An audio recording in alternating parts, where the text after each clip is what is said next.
Thank you.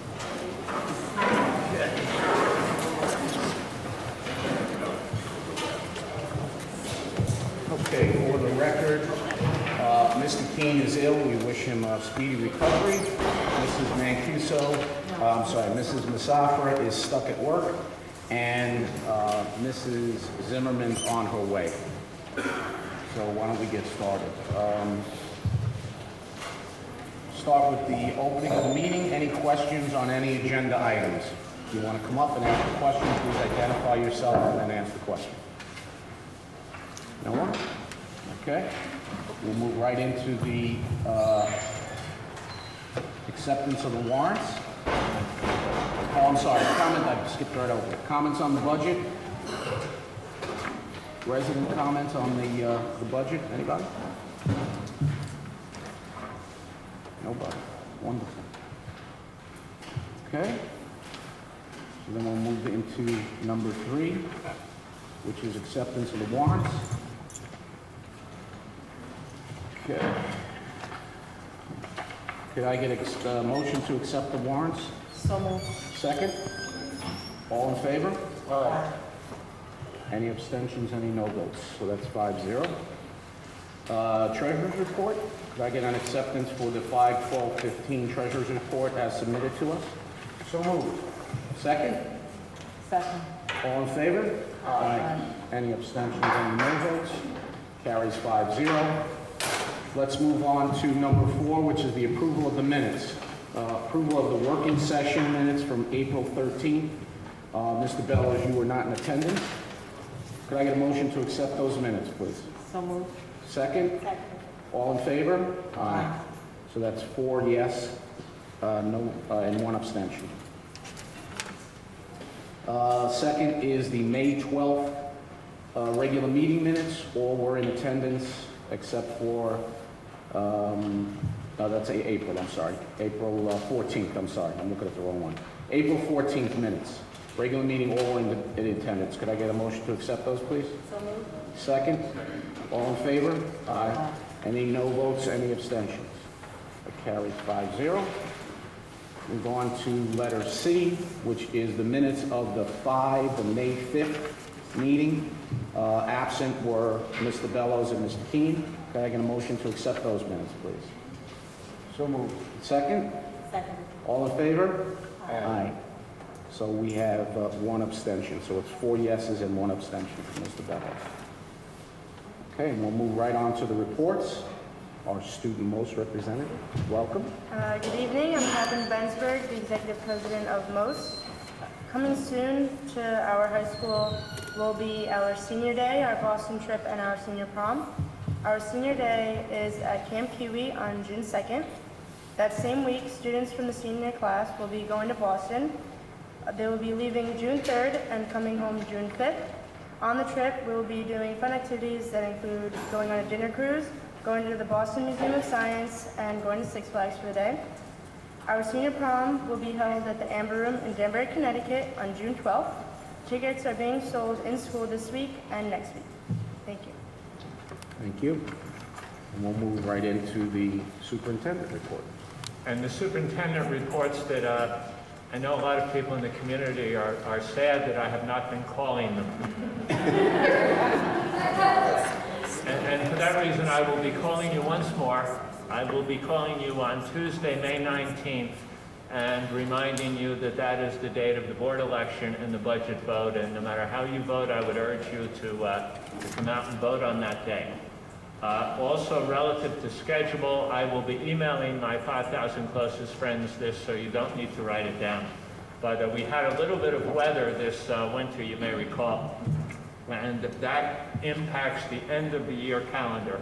But fortunately, our teachers actually suggested they gave back a staff development day, so we will have some easier days for our students at the very end of the year.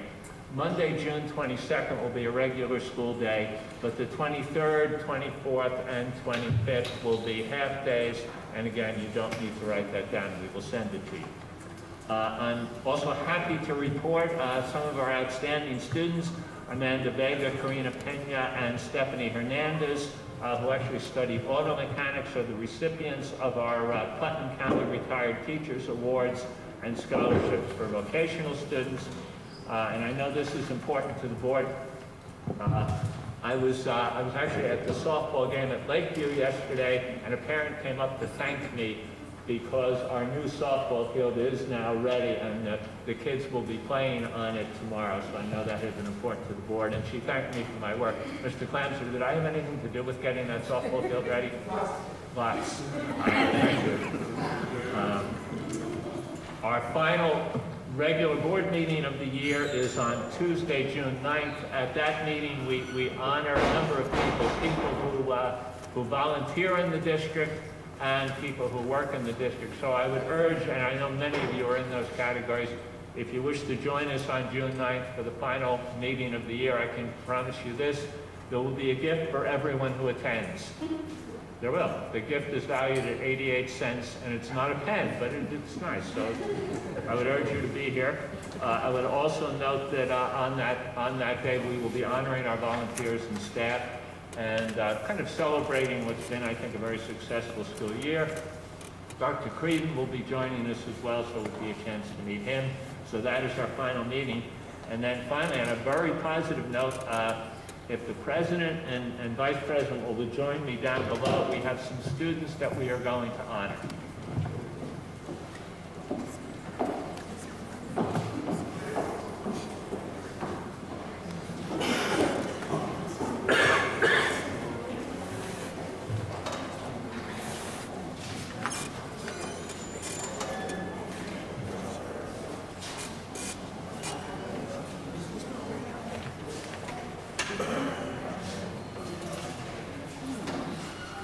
What we would ask you to do is, Mr. DeGrande reads the names, is we're going to make the students stand up here in front, and when we're finished, we'll honor all of them with one round of applause and give you a chance to take a group picture.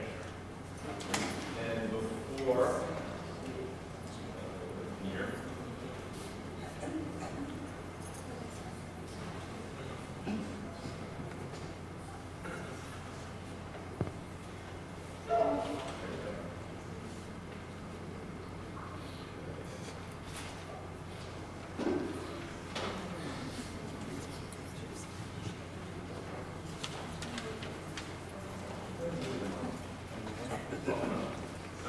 Just easier, because I've never needed a mic in my life, so. We're good? Can you hear me? Yeah. All right. My name is Mr. DeGrande. I'm the middle school principal, and just a little bit before I call up the students, these students are recognized for what's called our CARES initiative. CARES is a PBS, or positive behavior systems that we implement at the middle school. And what's nice as a principal is oftentimes people, and even to this day when I call home, they freak out because I call and, oh my God, the principal calls. That's actually quite fun to do to Ms. Mancuso on several occasions. But oftentimes it's for good news. So people forget that there are very good things that happen on a daily basis at Manpack Middle School. So this program is really designed to recognize those kids that go above and beyond. And for our kids to be recognized by our staff, it's because I have great staff. So they don't get off the hook, because I see 3 of them here right now. But this was set up, and I was very fortunate. I walked into this when I became the middle school principal about 2 years ago. But a huge thank you goes out to Linda Cowman, Margaret Fox, and Mary Wheeler, who are 3 integral pieces of our CARES program. And what CARES does throughout our school is we catch kids doing great things. Kids that come to my office are not only there to, let's say, redirect bad behaviors. Sometimes they come because they have done good things. And it's nice to get to know a large group of kids at Manpack Middle School, and they know me. I'm around, I'm in classes, I do math problems, sometimes I get them right. But it's nice to see these kids. And to me, I look at them as leaders. Sometimes they're silent leaders, but they're the ones that are always doing the right thing. And this year I have kind of the theme for the year was do the right thing just because it's the right thing to do. And those are little posters that we have up. So I want to call up the following people, and as you get your certificate from the board president, the vice president, the superintendent, don't forget to stand up here. But if you can hold your applause, because we do have a long list of people. At the end, we will take a picture with me because I'm very, very photogenic. We'll add it to my Twitter feed, which is nice. I know you're a follower of my Twitter feed, correct? Not yet? Not yet? All right, we'll work on that. Tracy, did we get okay. So without further ado, Nicole Campbell, come on up.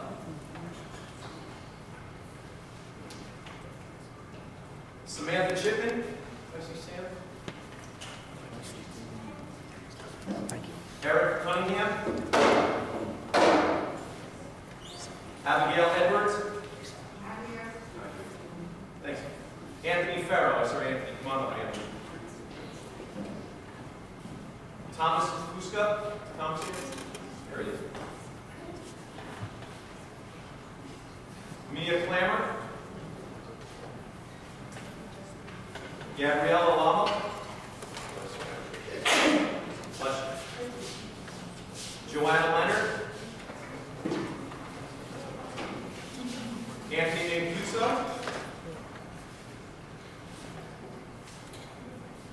Nicholas Marciata.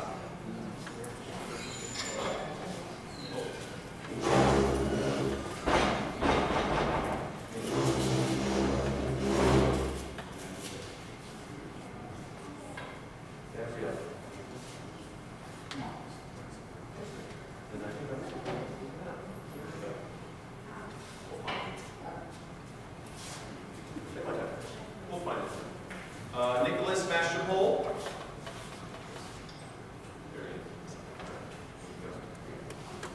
Brendan McCrossell.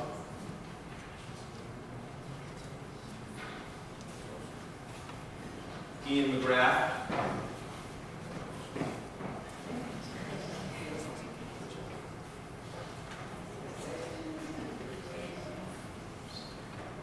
Emil Vasonovic.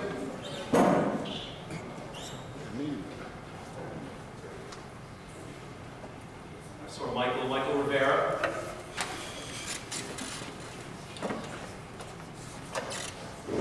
Emily Rosado.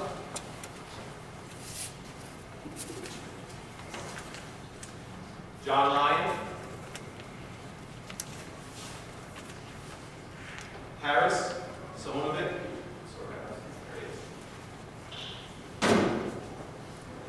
Christina Spicer.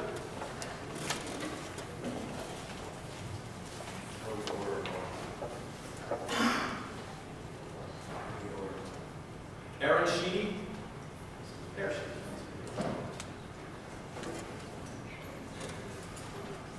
Lucas Soto.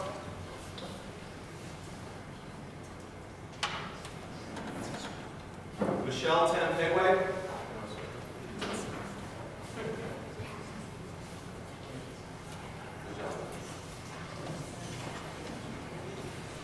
Christopher Volpe.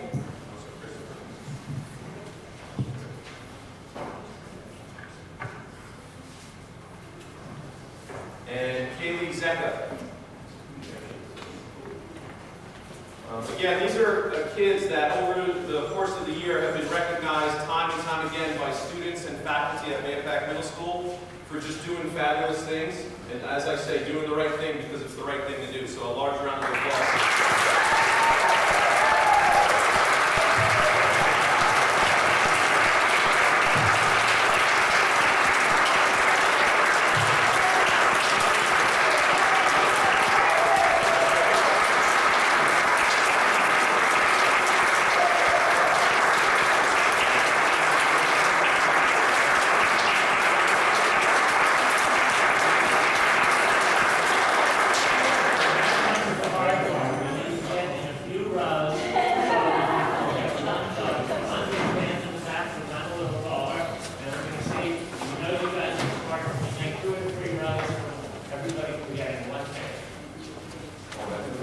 You might need to kneel down in the front.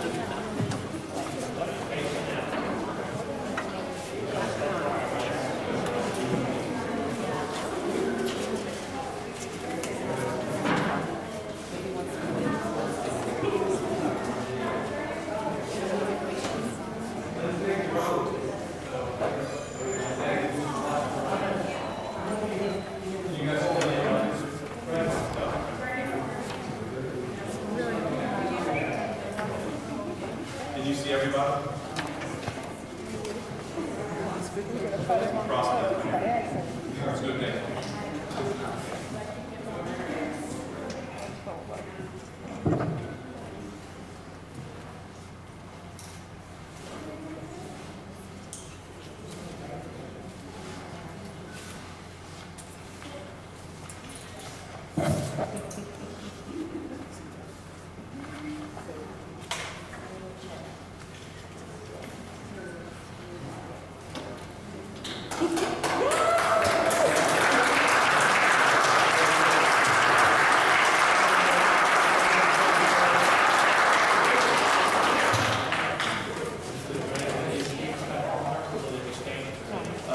They have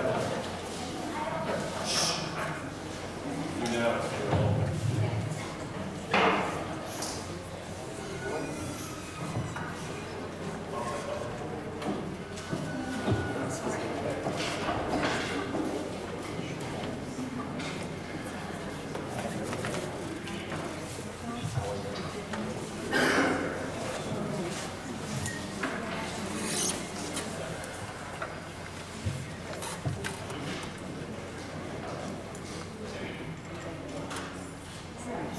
We're good. All right. Thanks, guys.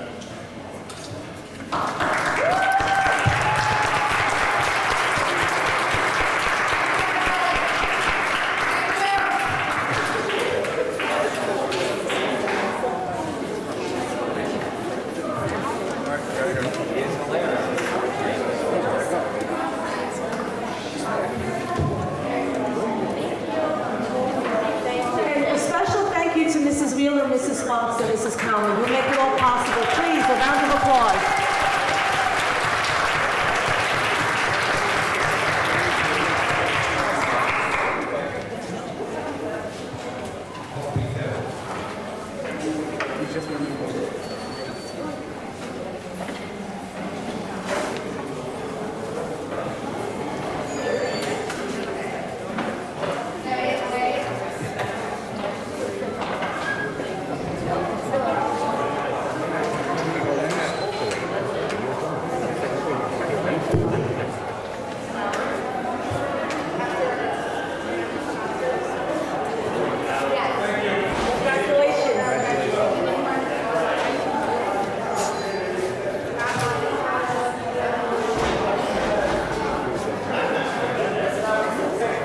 Okay, so give it a couple of seconds.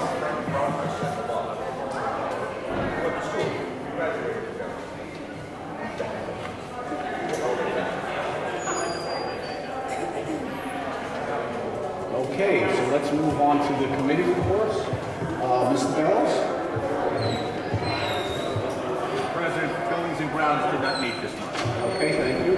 Mr. Caputo, I'm going to save you to the end because you're going to be in the presentation, okay? Thank you, sir. Special Education met April 21st. We talked about our SEPTO kickoff event this coming Monday, May 18th, starting at 6:30 p.m. at Route 6 Tap House. Information, membership applications, and executive officer forms are available on the district website. So very excited, and thank again Mr. Stoll for making this happen and helping the parents get this going again. A PPS focus group report was shared with the committee. The findings were also shared with the Mahopac Central School District faculty. The district has secured pupil personnel services staff development beginning this June and going through next school year in the areas of social, emotional supports for students, best practices in co-teaching, and crisis intervention. And we also have continuous improvement efforts on enhancing our special education programs district-wide. Thank you. Okay. Okay. I know policy did not meet this month, correct? And finance obviously did not meet based on the budget being complete. So we'll move on to the consent agenda. Oh, I'm sorry, Mrs. Caputo again. Mrs. Caputo has a presentation for us on technology. So as promised last month, we are going to give an update on the Smart Schools Bond Act. And Tracy Schaefer is going to walk us through the update.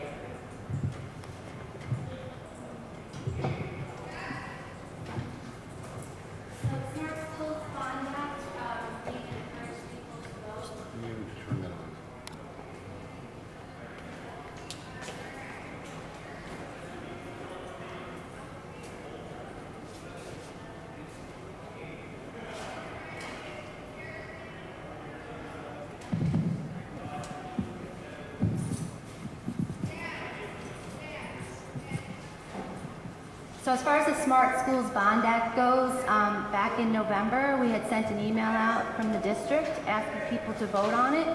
And essentially we put a little bit of information about what we had with what the state had shared with us. Essentially it was approved by New York State voters in the statewide referendum held. And the intent of this $2 billion bond is to finance educational technology and infrastructure in schools through the state and to essentially improve learning and opportunity for students throughout New York. There's 4 focused areas. We have technology, which essentially is our learning technology equipment, interactive whiteboards, servers, devices, etc. High-speed broadband wireless, whether we want to construct, enhance, and modernize facilities to accommodate a pre-K program, and installing high-tech security features on school campuses, such as surveillance cameras, emergency notification systems, and physical access controls. That's not an exhaustive list, obviously. I just want to emphasize this has nothing to do with like the district budget that's being approved next month. It's not like we're getting it tomorrow. It's something that we're in application stages for now, and hopefully at some point next year, the district will be receiving the money. So the application process, we're required to submit a Smart Schools improvement plan to demonstrate how we're going to be using the funds and making sure that we're providing educational tools and opportunities so that students throughout New York will succeed in the 21st century economy. The state will be looking for effective plans to include linkages between the district's long-term educational planning and technology investments, providing learning opportunities beyond the classroom 4 walls, and use of technology, and addressing the educational needs of all students, including English language learners and students with disabilities, and those that are not able to succeed in the traditional classroom. So we've been doing a lot of planning this year, and we're getting quotes and putting our application together now to work on the investment plan, and we're partnering with Lower Hudson Regional Information Center on our technology plan, because essentially they're also going to be the ones approving it for us. For the most part, we do not need building permits if it has nothing to do with a major change in facilities. And essentially the money will be coming in as a reimbursement model. We'll have to put it out in some way, shape, or form, and then the state will reimburse us for that. There are no specific deadlines except when they start receiving the applications for this, and essentially we don't have to use all the money at one time. That's the good news, because if you were to buy $3.1 million worth of equipment, it would take probably a year just to install all of it. And essentially it's as we need it, and we can grow with it in the district. We want to make sure that we're getting our staff comfortable with technology in year 1 and doing pilots with the students, selecting devices and what have you. We sent out a clarity survey because we are required to obtain stakeholder input. There's the information as far as response rate goes. We chose this tool to obtain the stakeholder input because it essentially was research-based and free as a part of our working with the Lower Hudson Regional Information Center. And the neat thing about this data is that we're able to compare ourselves across the region. And of course, being able to also drill into our data across buildings and what have you. The Clarity Survey looks at classroom information, how we have access at home and school, comfort levels, teachers, administrators, students, parents, and comfort of use, and essentially the environment. We look at policies, procedures, and practices. For instance, our filters interfering with how we're able to get to videos in a specific classroom on a topic. So we've only really just begun looking at this data, and we had training recently, and we're looking to have our tech advisory committee come together and drill further into this information. We're excited about that. And essentially the district's intentions for these 4 areas are really, we're looking at 3. We're not looking to do a pre-K program in the district, but we are looking to, of course, maximize any use that we can for technology, purchasing devices, whiteboards, projectors, document cameras, but really the big reason that we want to use the money to maximize use of the funds is to expand on our infrastructure and to expand on our security and safety as we've already been investing in for the last couple of years. Continue that. Any questions? Yes, I have one. I want to talk about security for a quick second. Okay. As we move forward in the digital era, and we go forward with this program, in terms of security, one of my concerns has always been privacy and students' privacy. Are you and the tech committee doing anything to keep those kinds of concerns in mind as we move forward with these programs?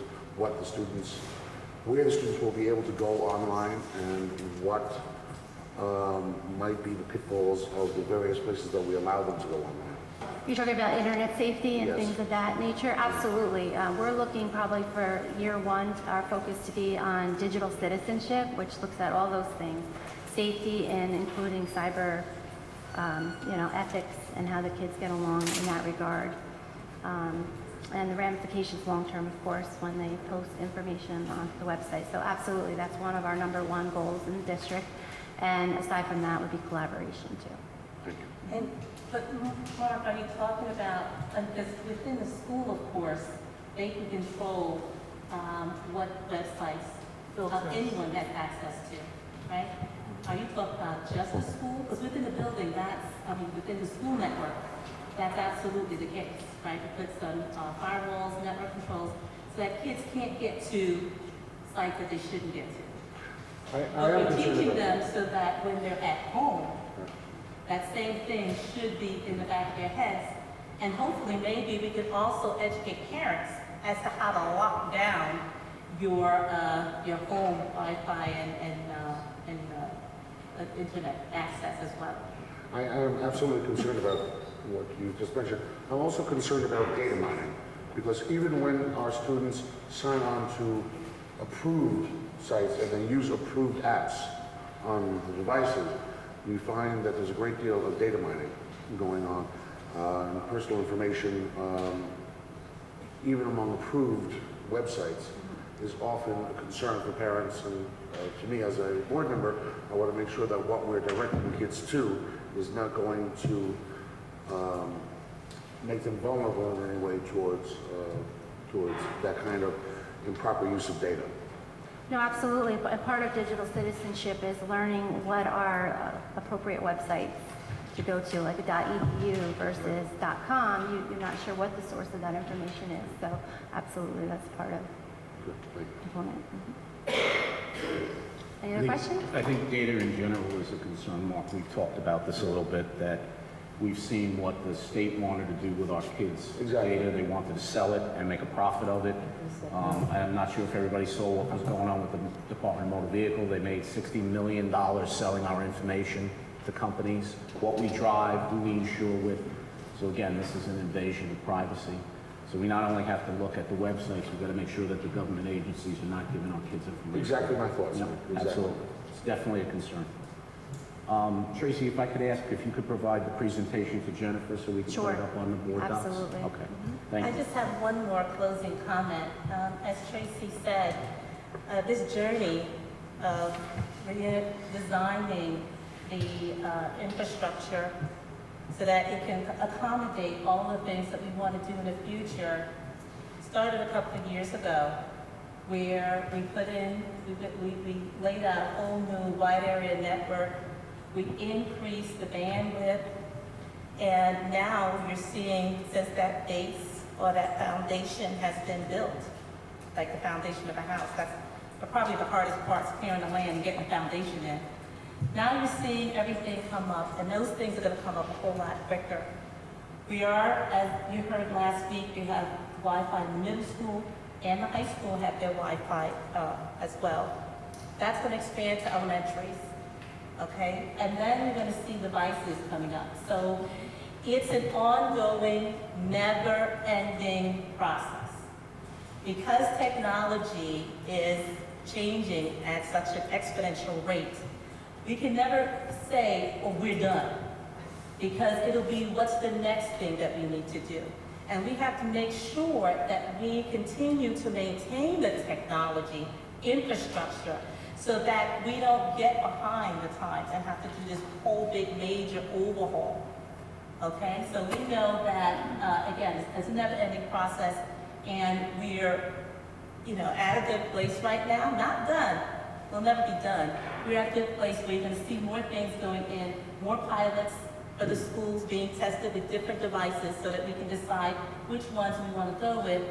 And, classroom design, the whole thing will be different in the future. So it's an exciting time for technology, it's an exciting time for the district here, and it's a journey that continues. Thank you. Thank you, Tracy. Any other questions? Okay, let's move on to the consent agenda, please. I would like to remove items number 7M as in Michael, N as in Nancy, and O. Anybody else want to remove anything from the consent agenda? Okay. M. Okay. Yes. Is it 6 or 7? Okay, sorry. 6. 6 N, N, and O. Let's see. Okay. Mrs. Mancuso, would you read 6M, please? Absolutely. Resolved upon recommendation of the Superintendent of Schools, the Board of Education of the Mahopac Central School District accepts the monetary donation of $3,000 from the Middle School Athletic Student Council to be distributed as follows: $1,000 to Fulmer Road Elementary, $1,000 to Austin Road Elementary, and $1,000 to Lakeview Elementary. Thank you. Thank you. Letter N, Mr. Bellows. N is in Nancy. Resolved upon recommendation of the Superintendent of Schools, the Board of Education of the Mahopac Central School District accepts the monetary donation of $9.28 from DeChico of Jefferson Valley Incorporated on behalf of the Riolo family to Mahopac Central School District. Thank you. And letter O, Mrs. Caputo, could you read letter O? Resolved upon recommendation of the Superintendent of Schools, the Board of Education of the Mahopac Central School District accepts the monetary donation of $198.66 to the Fulmer Road Paint the Legacy project. Thank you. We thank all three organizations for their donations. So now can I get a motion to approve the consent agenda? So moved. Second? All in favor? Aye. Any no votes, any abstentions? Thank you, 5-0. And just a point of clarification, Mrs. Mancuso reminded me, Mrs. Zimmerman actually left on vacation this morning, and she reminded me the other day, and I completely forgot again. So she was not expected to be. Okay, so let's move on to the last item. Any resident comments? If you'd like to come up to the podium and ask your question, identify yourself.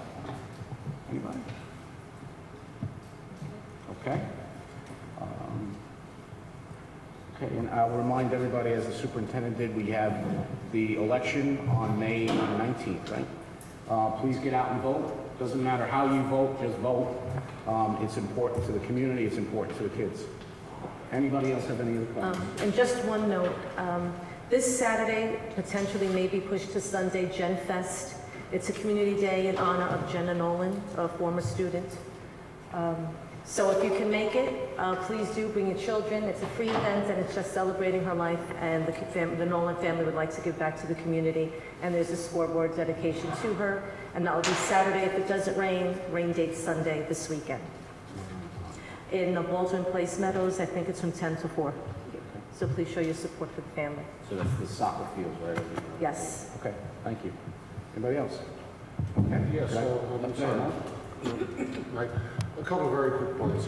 First of all, ladies and gentlemen, as we wind down the school year, what's wonderful is that so many very fantastic special events take place in our schools. I would urge everybody to check your school calendar for concerts coming up, for end-of-year events, for the special things that really spark the students' interest, get involved with your school. I'd also like to remind everybody, if I can for a second, that we are in a very precarious situation in terms of public education and what's happening in Albany. And as we prepare for our vote here at Mayapack, I would urge you to follow what's going on in the news and what is being proposed in the last few weeks of the legislative session. For instance, today there was a proposal that would offer a tax credit for private and parochial schools to be supported. And while that sounds wonderful on the face of it, the impact on public education could be quite the opposite. So as we wind down the next 6 weeks and see what's happening out of Albany, I would urge you to keep yourself informed and join us in promoting and protecting our public schools. I would echo what Mark said.